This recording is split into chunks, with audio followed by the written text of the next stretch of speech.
বাচ্চারা পিৎজা মোমো এতটাই পছন্দ করে, তার সিকিভাগও শাক পাতা খেতে পছন্দ করে না। যাতে শাক পাতা খেতে পছন্দ করে তার জন্যই আজকের রেসিপি। আর একবার এইভাবে বানিয়ে দেখুন, বাচ্চারা না চেটে পুটে ভাত খাবে। চলুন দেখে নেওয়া যাক আজকের রেসিপি। কুমড়ো শাক নিয়েছি, ভালোভাবে ধুয়ে কুচিয়ে নিয়েছি।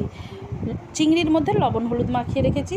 কড়াতে সরষের তেল গরম হলে চিংড়িগুলো ভালোভাবে ভেজে তুলে রেখে দেবো।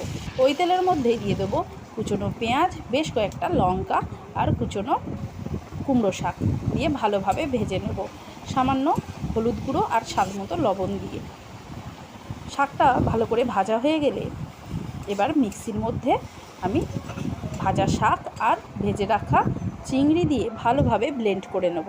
আপনারা চাইলে শিলনোড়াতেও বেটে নিতে পারেন। বাটা হয়ে গেলে একটা পাত্রের মধ্যে নিয়ে উপর থেকে সর্ষের তেল আর কাঁচা লঙ্কা দিলেই পরিবেশনের জন্য একেবারেই তৈরি কুমড়ো শাক চিংড়ি বাটা।